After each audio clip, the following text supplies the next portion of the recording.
Today is Equal Pay Day, which symbolizes how far into the year a woman must work to earn the same amount a man did in the previous year. And this year's Equal Pay Day is especially important. Many advocates believe the pandemic may be sending us backwards when it comes to gender equality.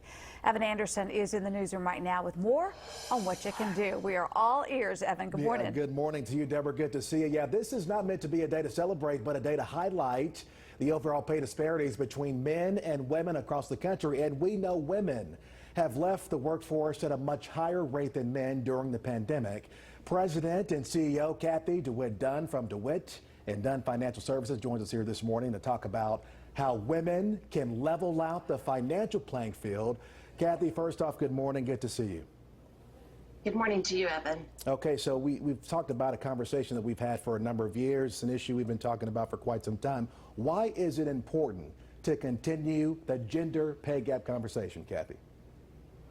Well, you know, on average in the United States, women make 82 cents on the dollar for every dollar a man makes. So that's a big disparity right there. And women of color and also working moms on average, their pay gap is even larger. They make 70 cents for every dollar a dad makes.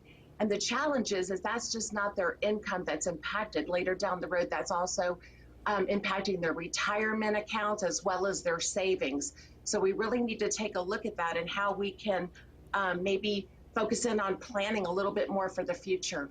Exactly. And Cathy, you say when it comes to finances, there are a number of things that women can do right now to catch up.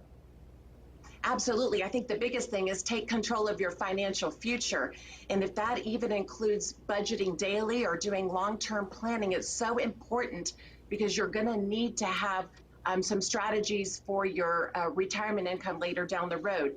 And it's interesting to see that women feel that they are pretty secure if they have $300,000 in their retirement accounts. They think that they can count on that for future income. But the bottom line is that typically only have $28,000 in their savings account. So I have a retirement calculator on my website at DeWitt and Dunn that will really start having women take a look at what they need for the future.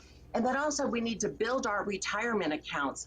I also recommend that if you're working that you contribute 10 to 15% to your 401ks as well as perhaps getting a match.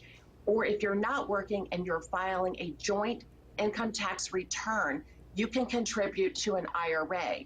It's $6,000 per year, and if you're over the age of 50, you can contribute $7,000. And I think that's very important because you need to put money away even if you're staying at home. And if you're over the age of 50, you really need to take a look at your portfolio to make sure that it's balanced appropriately. Okay. As I work with my clients to reduce the risk that they have inside of their portfolio. And then you need to take a look at Social Security and strategize and take a look at how much you've contributed and what that income is going to look like. The average benefit for women over the age of 65 is $13,505 versus men $17,374. Wow. If you wait on collecting your benefits to full retirement age at 70, you'll have that benefit and it'll continue to grow. But it's very important to work with a professional to strategize on Social Security.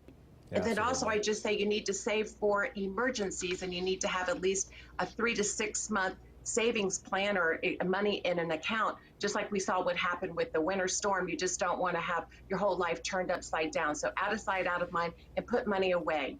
A lot of critical information to take in. Cathy DeWitt Dunn, thank you so much for your advice. Very much needed during this time, Cathy.